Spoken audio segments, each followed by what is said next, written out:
계엄하는 걸 언제 알았습니까? 12월 3일 날 한 8시 40분쯤 알았습니다. 아침 8시 40분죠? 밤 8시 40분. 그 전에 징후는 못 느꼈습니까? 전혀 못 느꼈습니다. 특전사령관은 오래전부터 징후를 느꼈다고 했습니다. 반국가 세력 쓸어버려야 된다.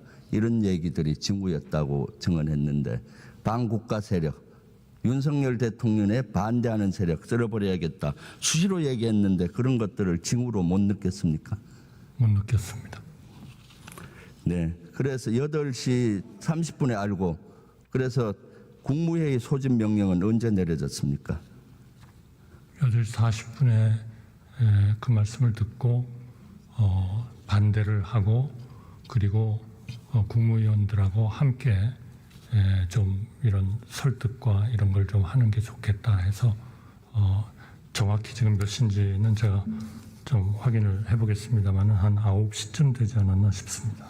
국무회의 한 기간은 시간은 몇 분 정도 했습니까? 언론에는 7분 정도 짧게 했다고 하던데 전체적으로 시간 자체는 이제 국무위원들이 연락을 받고 한 명 한 명 들어왔기 때문에 딱 다 모여가지고 한 거는 마지막 오신 분의 시각에서 보면은 정말 짧았을 거고요.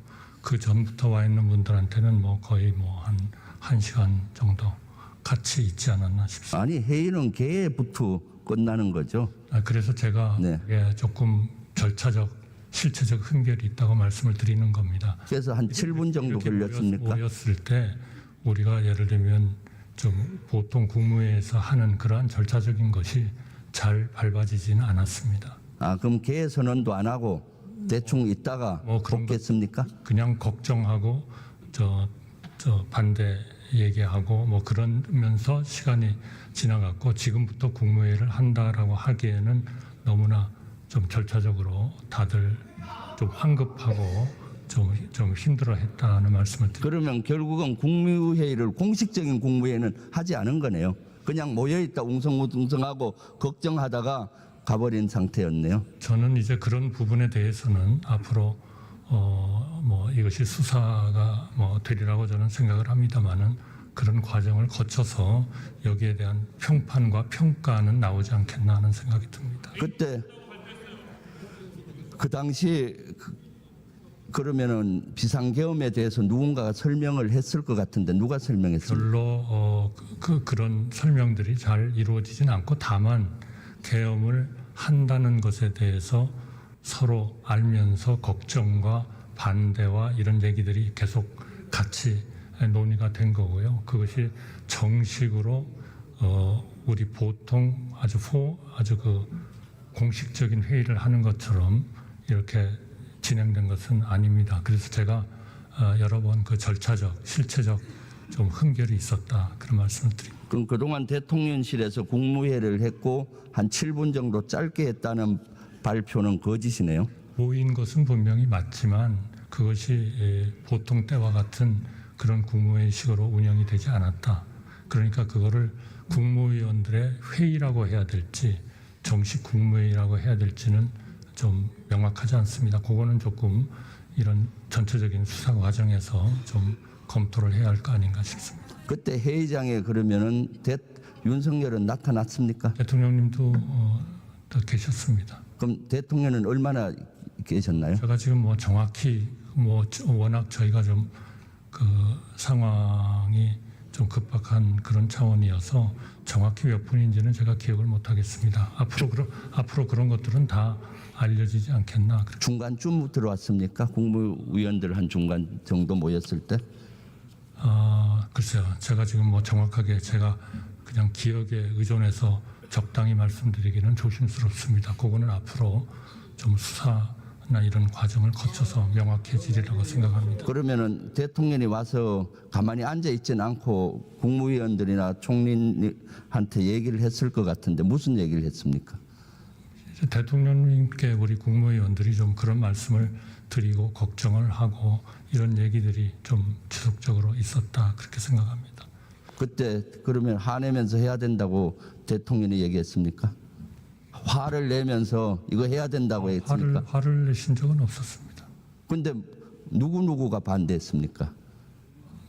전 국무위원들이 다 반대와 걱정의 그런 의견들을 우리 국무위원들끼리 앉아 있을 때도 했고 대통령님이 오셨을 때도 좀 말씀드리고 그렇게 했습니다. 그럼 그때 대통령이나 대통령실에서 로드맵을 얘기했을 거 아니에요? 몇 시에 발표하고 몇 시에 한다. 어떻게 들었습니까? 그때는. 계엄을 한다는 그런 것만 있었지 구체적인 내용을 가지고 거기서 깊게 논의할 그런 상황은 아니었습니다. 몇 시에 발령한다는 것도 결정을 안 했습니까? 그런 것들도 그렇게 공식적으로 얘기된 것 같지는 않습니다. 그런 부분은 앞으로 좀 더 수사 과정을 거쳐서 밝혀져야 된다고 생각합니다. 국무회의에서 계엄 사령관도 심의를 해야 돼요. 계엄 사령관에 대한 언급은 누굴 할지 언급이 있었습니까? 그런 포멀한 국무회의처럼 운영은 되지 않았다 하는 말씀을 드립니다. 네, 알고 있습니다. 계엄 사령관이 누구가 되는지 그때 인지했습니까? 저는 인지를 못했습니다. 그럼 국무회의를 심의를 거치지 않고 한 거나 마찬가지네요. 그러니까 계엄을 한다 하는 데에서 출발을 해가지고 국무위원들의 걱정 그리고 반대 이런 것들이 있었습니다. 네. 김용영 국방부 장관은 와서 뭐라고 하던가요? 죄송합니다. 제가 너무 좀 경황도 없고 걱정도 많고 해서 그런 것들을 다 일일이 체계적으로 우리 국무회의를 하던 그런 식으로 제가 운영을 못했습니다. 정진석 비서실장과 안보실장도 왔었죠. 네, 같이 있었습니다. 정진석 실장은 뭐라 하던가요? 걱정을 굉장히 했고요. 지금 이런 상황이 될 수 있냐 하는 얘기를 했습니다. 안보실장은 뭐라 하던가요? 안보실장도 같은 생각이었습니다. 그리고 대통령실에서는 또 누가 와서 걱정하던가요? 제가 지금 다 기억을 못하겠습니다. 그건 아마 우리 좀 수사 과정에서 좀 밝혀져야 할 사항이라고 생각합니다. 그럼 국무회의도 실질적으로는 하지 않은 거나 마찬가지고 실제 그러면은 그 비상 계엄이 발령을 그러면 됐다는 걸 어떻게 알았습니까? TV 보고 알았습니까? 그거는 대통령께서 그 언론에 발표를 하신 것으로 그렇게 알고 있습니다. TV 그 당시 봤습니까? 거기서는 TV를 보지는 못했습니다. 그럼 그 당시 위치는 어디였습니까? 저희는 그 국무회의 장관들이 가끔 모여서 이렇게 얘기하는 그런 데였습니다. 거기에 있었고요. 그러면은 제가 봤을 때 TV를 켜놓고 대통령 발표 시간을 기다렸을 것 같은데 TV가 거기에는 없었습니다. 그러면 발표했다고만 들었습니까? 네. 발표하면서 좀 이따 포고령의 발표가 됐는데 포고령은 언제 봤습니까? 그거는 저희는 전혀 보지 못했습니다. 아니 나중에 보고를 받았을 거 아니에요. 저는 한 번도 포고령은 본 적이 없습니다. 그거는 아마 계엄 집행하는 쪽에서 하지 않았나 싶습니다. 했는데 발표를 했지만은 전 국민이 포고령이 뭔지 알아요. 방송에도 나왔고. 그러니까 근데 국무총리께서는 6시간 동안 포고령을 뭔 내용인지도 몰랐다는 얘기입니까? 포고령은 국무회의에서는 전혀 아니 국무회의가 아니라 비상계엄이 22시 30분경에 발령이 됐잖아요. 네네. 그 이후에 한 30분 있다 포고령이 내려왔어요. 네네. 전 국민에게 알려야 되는 게 포고령입니다. 그걸 비상계엄이 끝난 6시간 후에 알았다는 겁니까? 네, 저희는 발표된 다음에 알았습니다. 발표된 다음 그러면 11시 반경에 알았다는 거예요? 저희가 이제 테레비를 보고 저 포고령이 집행이 됐다는 것을 알았습니다. 그럼 집행됐으면 갖고 오라 해서 내용을 방송에도 나왔고 신문에도 나왔는데 뭘 통해서 알았습니까? 포고령 내용을. 저희가 거기에 있다가 다시 그 각 부처로 장관들이 돌아가서 이제 거기에 따르는 여러 가지 안정 조치 이런 것들을 논의를 하면서 있는 과정에서 다 이제 알게 됐다는 말씀. 그러면 비상계엄이 되고 6시간 동안 총리의 행적은 어디에서 뭘 했는지 개략 얘기 좀 해주십시오. 시간대별로. 네, 제가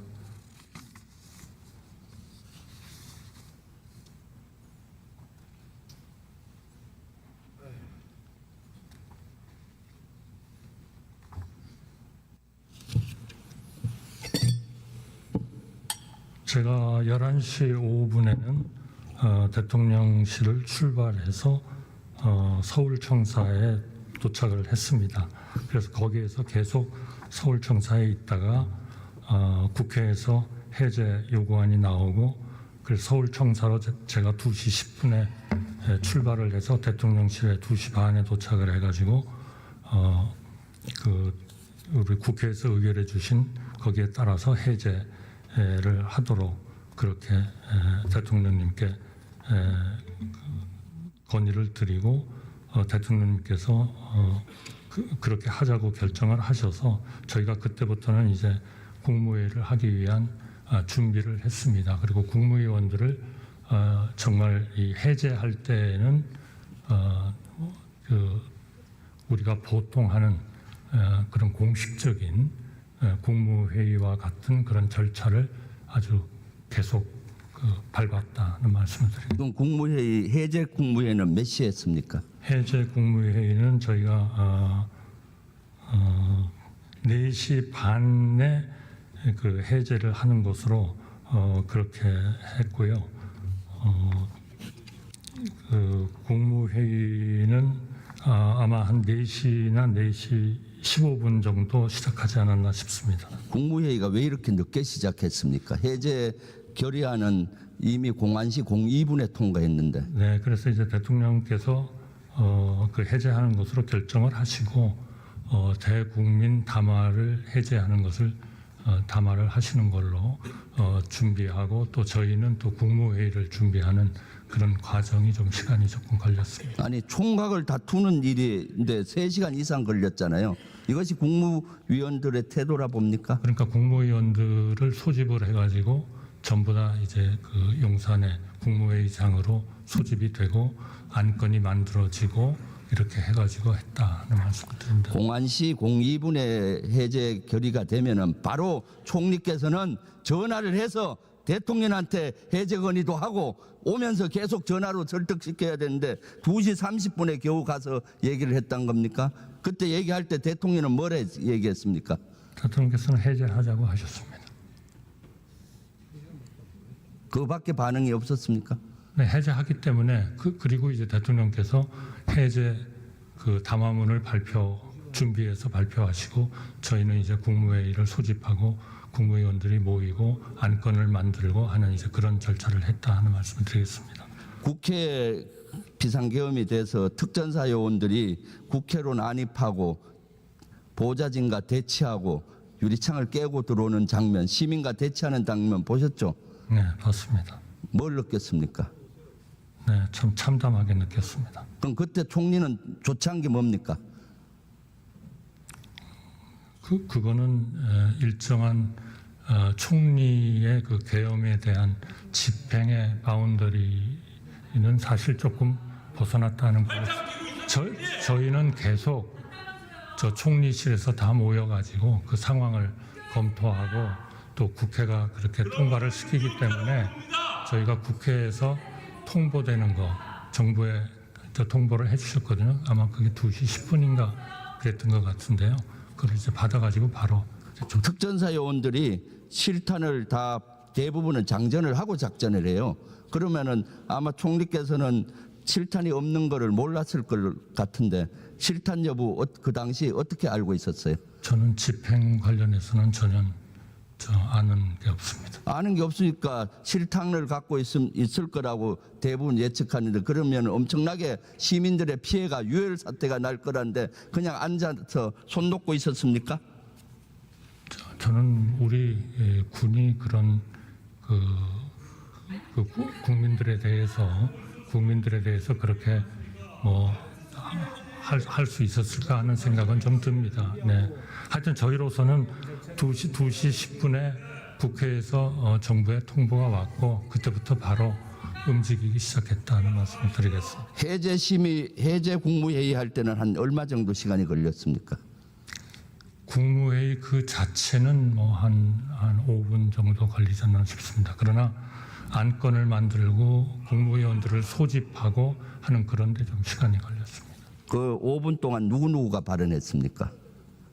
해제에 대해서는 전원 전원 찬성이었습니다. 찬성인데 발언자 진행을 어떻게 했습니까? 5분 저는 동안. 국무회의가 국무총리가 주재를 하고 국방부 장관이 해제를 발의를 하고 그리고 이견이 있느냐 묻고 모두 다 이견이 없는 것을 알고 통과시키고 국방부 장관은 뭐라고 발표했습니까? 그 안건을 그대로 읽었습니다. 그때 대통령은 있었습니까? 대통령님은 그 담화문을 발표하시고 본인 사무실에 계셨던 것으로 알고 있습니다. 저희는 국무회의장에 있었고요. 그럼 5분 동안 국무회의 해제를 했고 그 이후에 후속 조치는 어떻게 했습니까? 그러니까 4시 반에 일단 그 해제를 했기 때문에 저희는 일단 좀 상황이 끝난 것으로 알고 거기에서 국무위원들하고 좀 머물다가 각자 자기 부서로 복귀했습니다.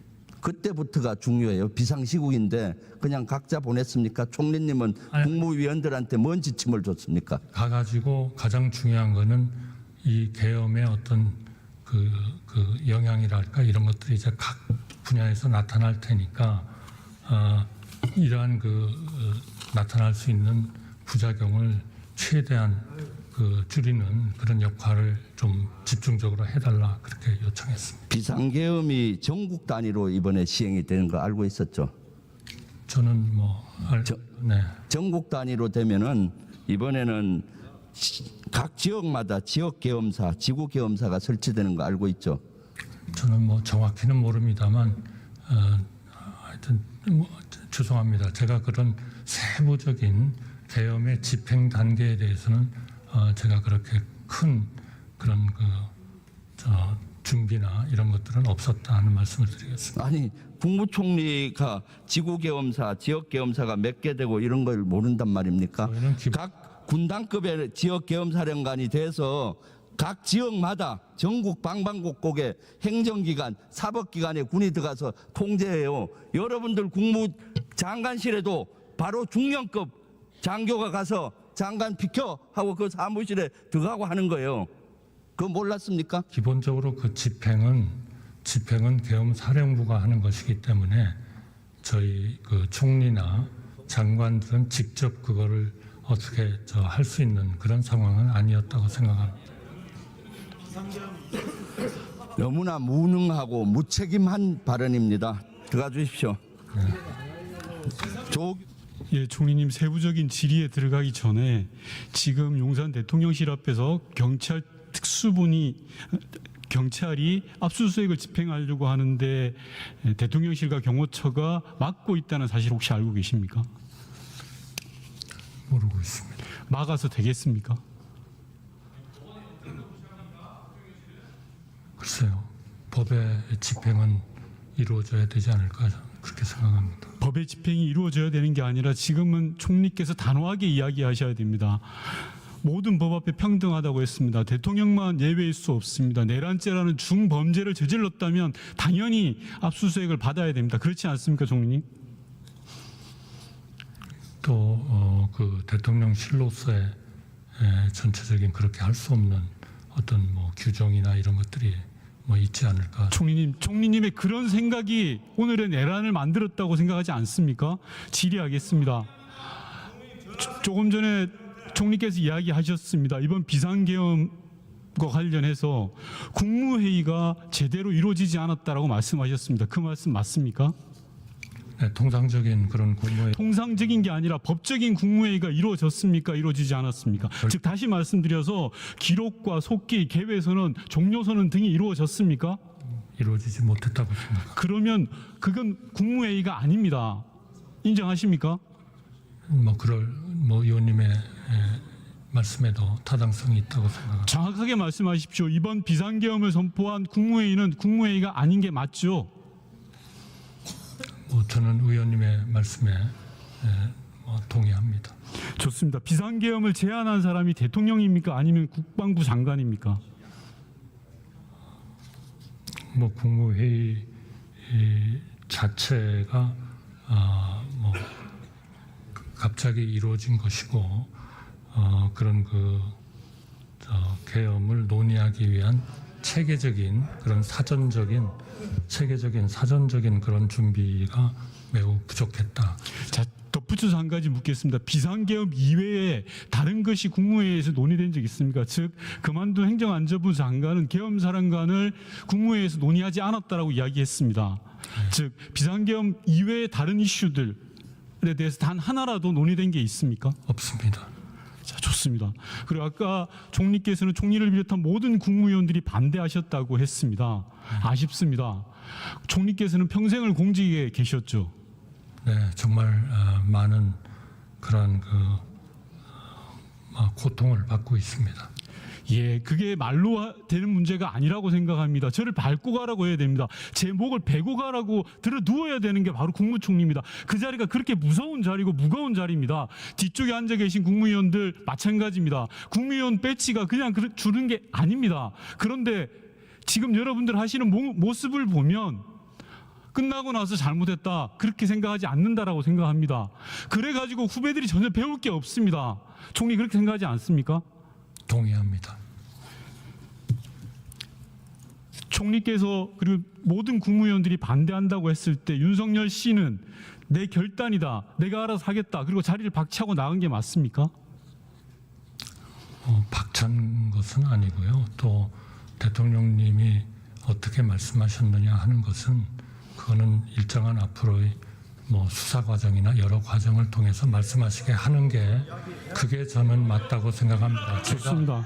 제가 지금 그거를 말씀하시기는 좀 어렵다고 생각합니다. 왜냐하면 상식적이지 않지 않습니까? 이거를- 총리님, 총리님을 비롯한 10명의 국무위원들이 다 반대를 했습니다. 목을 내 걸고라도 반대를 했다고 이야기하는 사람도 있습니다. 그런데 대통령은 그걸 무시하고 자리를 박차고 나간 겁니다. 그게 상식적입니까? 그게 일국의 대통령의 온당한 자세입니까? 총리님?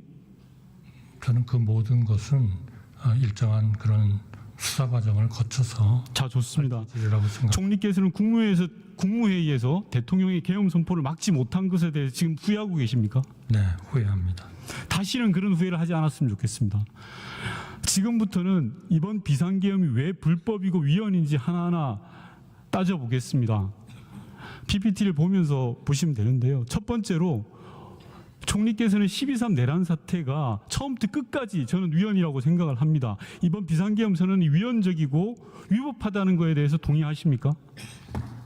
그러한 문제는 법적으로 넘어가려고 하지 마십시오. 지금 아니. 국무총리 한덕수의 이름으로 묻고 답하시면 됩니다. 제가 이것을 판단하는 것은 좀 어렵다는 말씀을 드립니다. 이것은 공식적인 수사 과정을 거쳐서 저도 피의자로서 이 문제에 대한 수사를 받을 거고요. 또 대통령님도 받으실 거고요. 총리님, 그런 과정을 거쳐서 이 법에 대한 총리님, 조치에 대한 피의자로서 구속되는 게 두려우십니까? 아닙니다. 저도 그러나 판단을 피의자로서 구속되고 징역살이 하는 게 두려우십니까? 그러려면 제대로 막았어야 됩니다. 총리님의 생각을 묻는 겁니다. 제가 두려운 것이 좋습니다. 다음 질의하겠습니다. 비상계엄의 상황과 요건입니다. 역대 비상계엄 선포 사례입니다. 역대로. 자, 여수 순천 사건, 4.3 사건, 6.25 전쟁, 4.19 혁명, 6.3 항쟁, 10월 유신, 2024년 12월 3일이 과거 사례와 유사한 게 단 하나라도 있습니까, 총리님? 제가 그렇게 철저하게 검토를 하지는 못했습니다. 지금 상황에 대해서 묻는 겁니다. 말이 됩니까 그게? 자, 다시 또 묻겠습니다. 헌법과 법률에 따르면 비상계엄은 국회에 즉시 통지하도록 되어 있습니다. 총리님, 통지하지 않았습니다. 이 또한 불법 맞죠? 네, 하도록 되어 있는 걸로 알고 있습니다. 안 했으니까 불법이죠? 네, 못했습니다. 네. 자, 못한 거하고 안 한 거하고는 다른 겁니다, 총리님.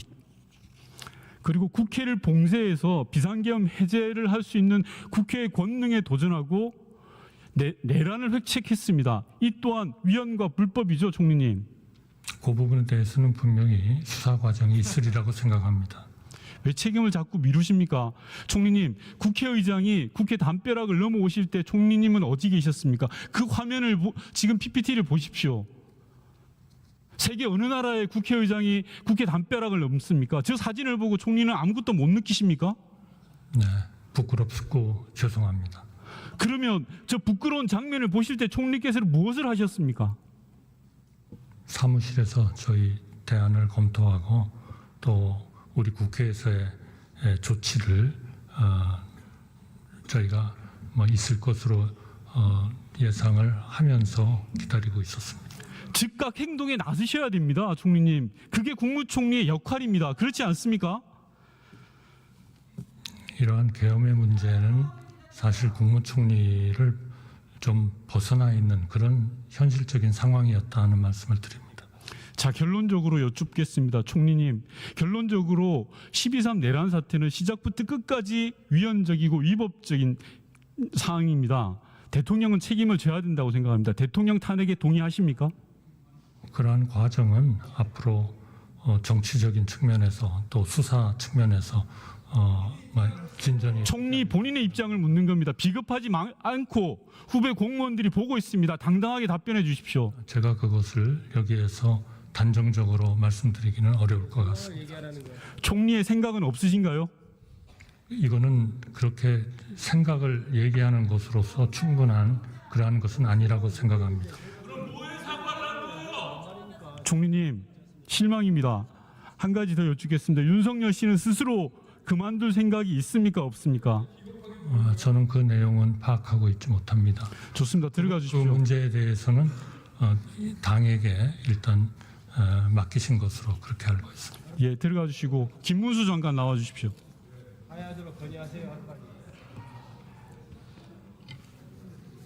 총리님, 대통령의 국법상 행위는 문서로 하고 국무총리와 관계 국무위원이 부서한다고 헌법에 되어 있죠. 그렇습니다. 지금까지 그렇게 해오셨죠. 네.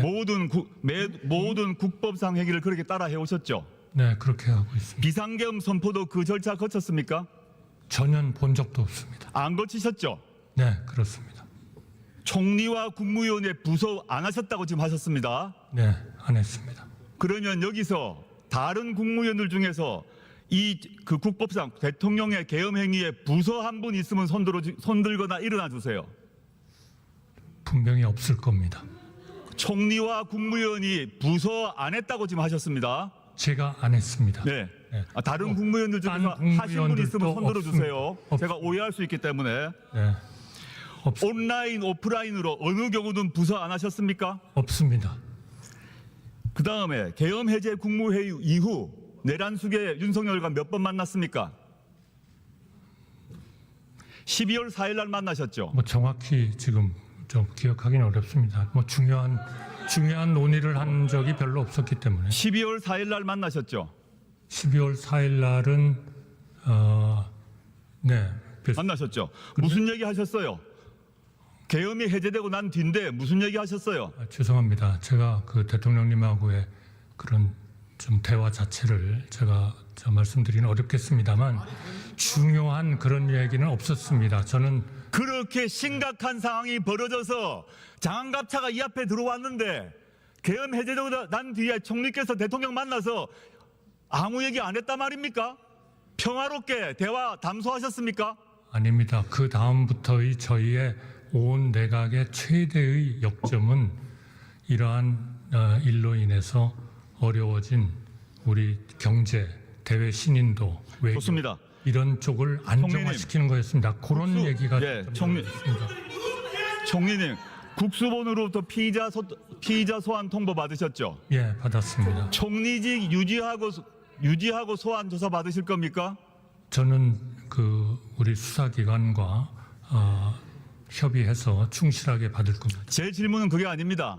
총리직 유지하면서 소환 조사 받으실 겁니까? 역사상 최초의 그런 총리가 되실 겁니까?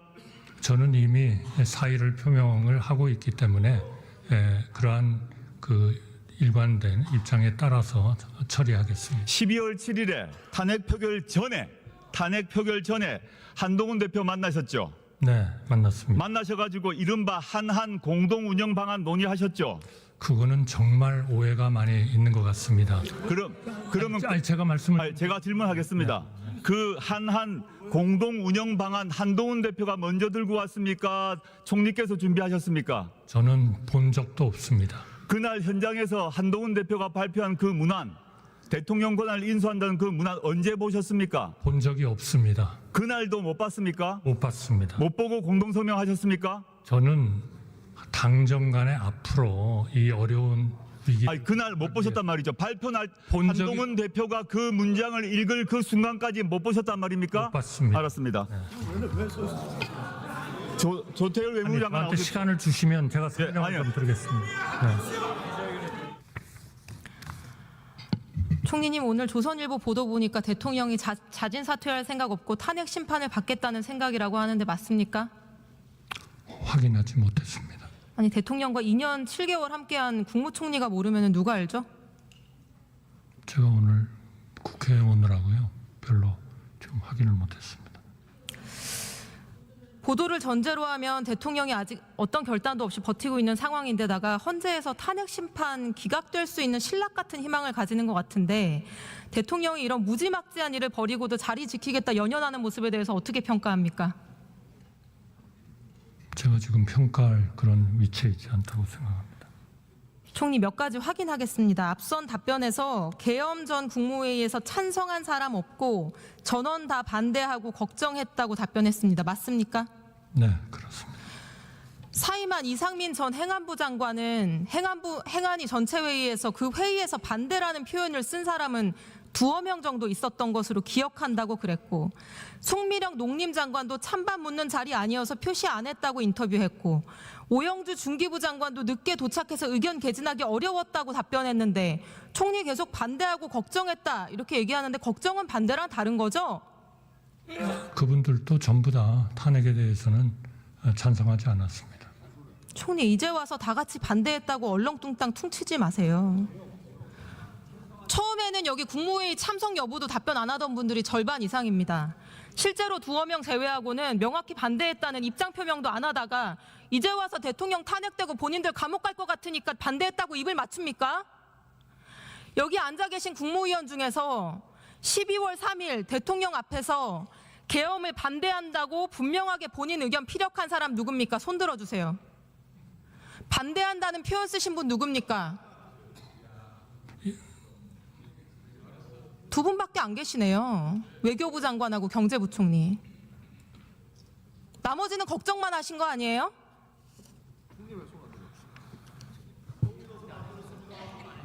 예, 저는 대통령님께 반대한다고 말씀드렸습니다. 이상민 장관의 말이 딱 맞습니다. 2명이 반대한 거라고. 나머지는 걱정만 하셨고요.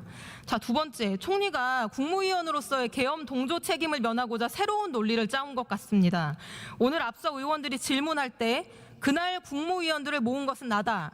그러나 국무회의를 개최한 것은 계엄의 절차적 흠결을 보완하기 위한 것이 아니라 국무회의를 명분으로 국무위원들이 모여서 더 많은 국무위원들이 반대하고 의견을 제시하고 걱정을 제시해서 계엄을 막고자 하는 것이었습니다. 이렇게 답변했습니다. 네, 그렇게 노력을 했습니다. 즉 총리의 주장은 계엄을 추진하기 위해 개최한 게 아니라 계엄을 막기 위해 개최한 거다, 이런 주장입니다. 맞습니까? 그렇습니다. 그거를 흠결을 없애기 위한 거라면 훨씬 더 실체적이나 실제적으로 그 일반 국무회의와 유사한 그런 체제가 되었어야 된다고 생각합니다만 그렇게 되지 않았습니다. 그리고 국무위원들 모두가 걱정하면서 모여서 전부 다 그 반대 의견을 얘기했고요. 이것은 반드시 대통령님 앞에서 하느냐, 이거는 별로 중요하지 않다고 생각합니다. 문제는 저희가 그거를 저희가 아니 그러니까 물론 대통령님을 찾아가서 얘기하고 다 이제 그렇게 했고요. 문제는 이거를 막지 못했다 하는 것에 대해서 정말 마음 아프게 생각합니다. 총리, 헌법상 국무회의 시비가 계엄의 절차적 요건이죠? 저는 심의 사항이라고 알고 있습니다.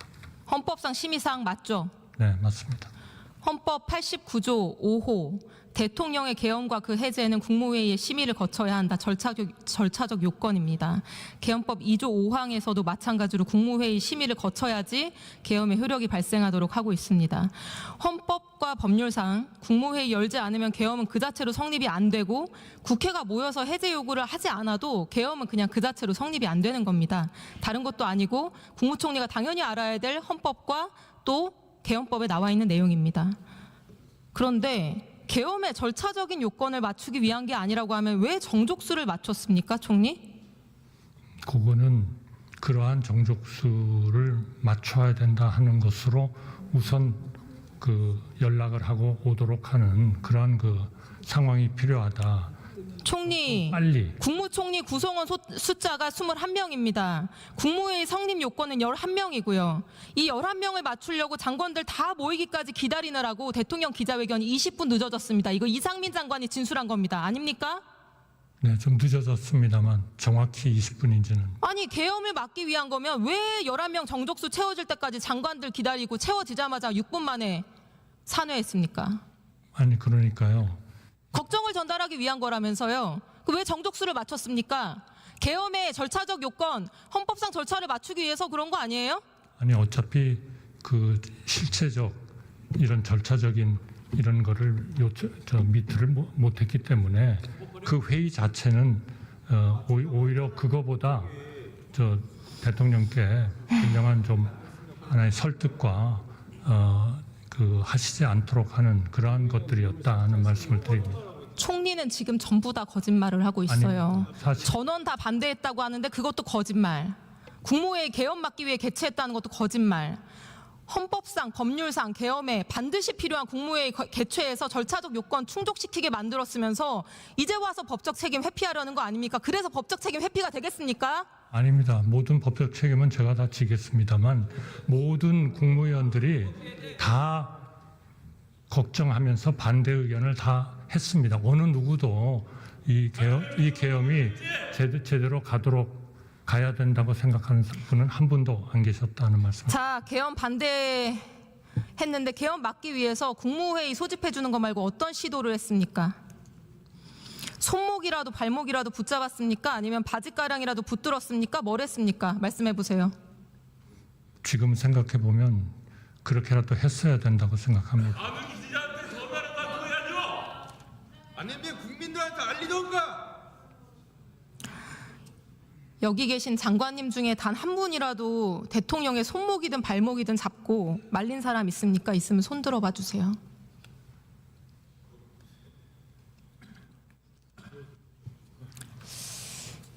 대한민국에 제대로 된 국무위원 한 사람이 없어서 이렇게 파국까지 치닫게 된 것에 깊은 슬픔과 배신감을 느낍니다.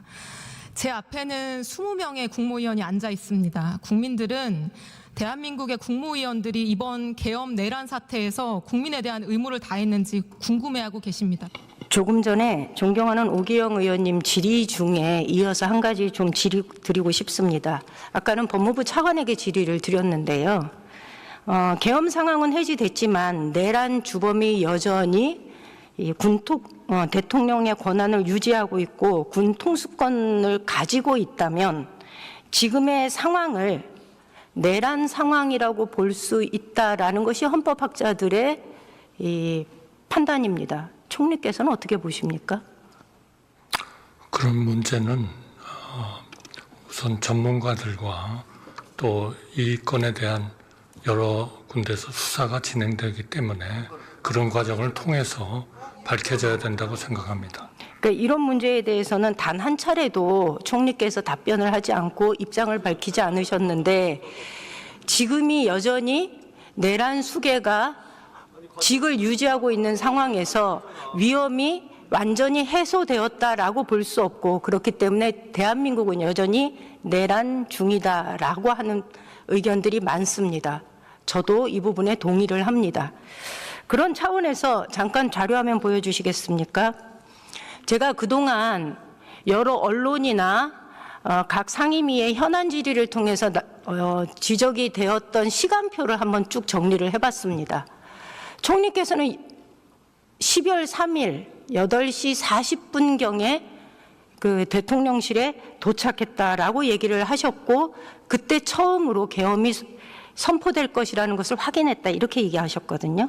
당시 총리가 대통령실에 갔을 때 누구누구 계셨는지 기억하시나요? 말씀으로는 2-3명이 있었다라고 얘기하셨습니다. 네, 제가 지금 정확히 누가 있었는지가 생각이 잘 안 납니다. 그러나 대통령님께서 저한테 그런 말씀을 하셨고 이것은 정말 심각한 문제를 가져온다라는 말씀을 드렸습니다. 예. 그래서 그때 말씀하시기로는 총리를 비롯한 참석자들이 대통령을 설득하기 위해서 애를 썼으나 설득이 되지 않아서 국무회의라도 소집해서 대통령 설득해야 되겠다라고 그저께 현안 질의 때 답변하셨는데 혹시 기억하시나요? 네, 저희는 그렇게 판단했습니다. 그러면 총리께서 대통령께 건의해서 국무회의가 소집된 것이 맞나요? 국무회의를 소집하는 이런 체계적이고 절차적인 절차는 아무것도 없었습니다. 저는 대통령께 국무회의를 거쳐야 되고 이러한 모든 조치는 그러기 위해서 국무위원들을 좀 오시도록 해야 된다라고 생각을 했고요. 저희는 그런 국무회의를 명분으로 최대한 시간을 벌어서 계엄을 막기 위한 것이었다 하는 말씀을 드립니다. 아무래도 여러 국무위원님들이 오셔서 계속 그런 문제를 말씀하시고 또 이것이 국무회의라는 어떤 절차를 잘 마치지 않으면 이게 안 된다 하는 말씀을 드리는 것이 굉장히 중요하다고 판단했습니다. 그러면 잠깐만 유인촌 문체부 장관님 그 자리에서 잠깐 답변해 주시겠습니까? 국무회의 소집 요구를 혹시 받으셨습니까? 당일날? 연락 못 받으셨습니까? 전화 못 받으셨습니까? 그러면 박상우 국토교통부 장관님 전화 받으셨습니까? 전화 받으셨습니까? 그게 몇 시쯤 받으셨나요? 네?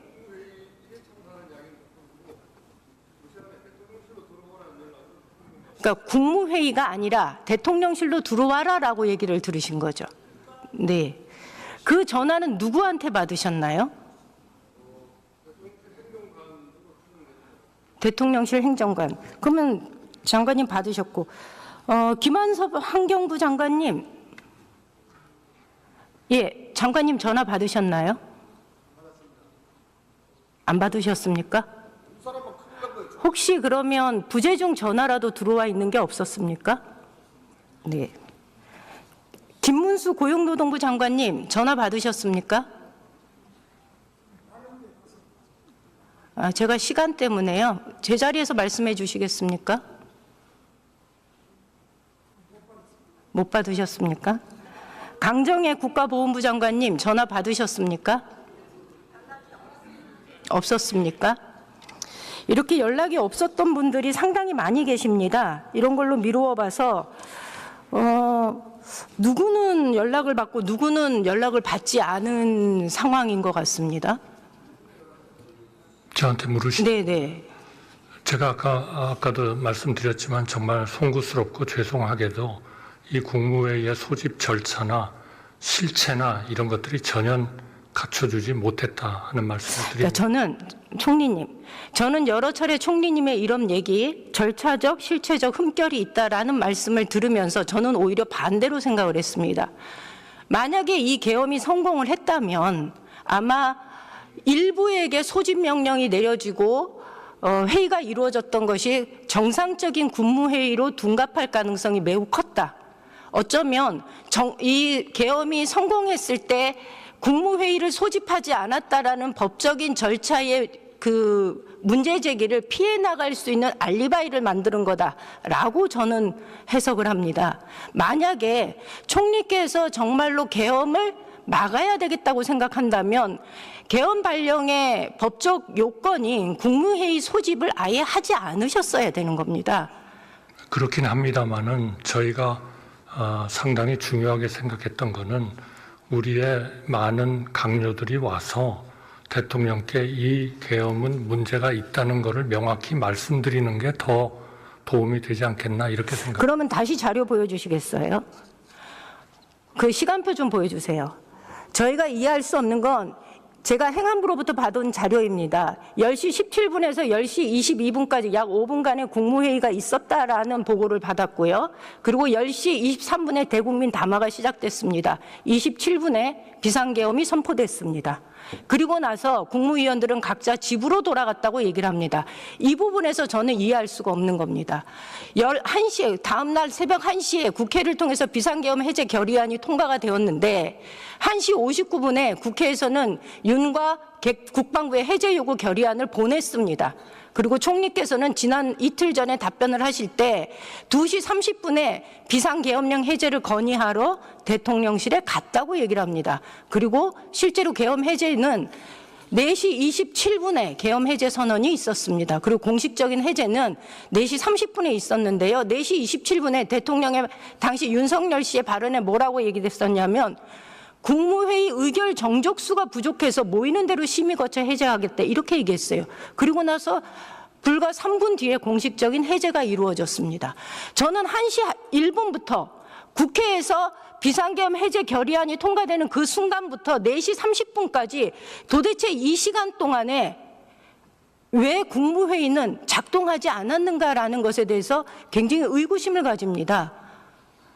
예, 제가 2시 10분에 제가 서울청사에서 우리 그 강요들하고 강요가 아닙니다. 저희 직원들하고 이런 그 상황을 검토하고 있었습니다만 2시 반에 도착을 하면서 이제 국회에서 의결을 해주셨기 때문에 이거를 최대한 빨리 해제를 해야 된다 해서 일단 소집을 하고 그리고 용산에 가서 대통령님께 말씀드리고 그리고 대통령님께서는 국민들께 일단 이 해제한다는 거를 대국민 담화로 총리님, 말씀하시고 1시 1분에 잠깐만요. 온 국민이 당시 상황을 지켜보고 있었어요. 총리가 주제를 그러면 해가지고 총리가 주제를 해가지고 국무회의에서 해제 그 안건을 빨리 처리해 달라 이런 그 처리해달라는 요구를 왜 이 긴급한 상황에 전화로라도 하실 수 있지 않았나요? 전화하셨나요, 대통령한테? 아니, 국무위원들을 소집을 다시 했어야만 됐습니다.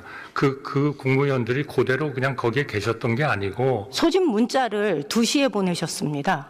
2시에 저희가 출발을 하면서 국회에서 의결을 해주셨기 때문에 이거는 대통령께 물론 보고를 드리고 해야 할 사항이긴 하지만 모든 국무위원들이 한 시간이라도 빨리 소집이 돼가지고 그 조치를 해야 된다 이렇게 판단을 하고 떠나면서 소집을 전 국무위원한테 하고 저는 가가지고 대통령님께 해제되어야 된다라고 건의를 드렸습니다. 우리 국회의 결의에 따라서. 우리가 상식적으로 생각을 하면요. 1시 1분에 국회에서 의결이 됐다면 총리께서는 당시 긴박한 상황에서 당연히 국무위원들한테 문자를 보내든가 하셨어야 되는 거고요. 그것이 1시 5분 내지는 1시 10분 내에 이것이 처리가 되었어야 되는 거고 동시에 대통령실에 전화를 해서 국회의 의결 상황을 받아들여야 된다라는 얘기를 하셨어야 되는 겁니다. 전화 안 하셨다는 거죠? 네, 저는 출발을 했고요. 전화를 안 하신 거죠? 네, 대통령님께 직접 전화를 드리지는 않았습니다. 저희는 어차피 국무위원들이 빨리 모이는 것이 중요하기 때문에 연락을 하고 저도 그 국무회의장으로 이동을 한 것입니다. 전화를 안 했다는 게 사실 이해가 가지 않습니다. 이렇게 국민들이 초조하게 기다리던 시간에 총리께서의 그 상황에 대한 인식이 굉장히 안이하고 현실적으로 대처 능력이 굉장히 떨어지는 분이 아닌가라는 생각이 좀 듭니다. 그런 점에서는 송구스럽습니다. 예, 들어가시고요.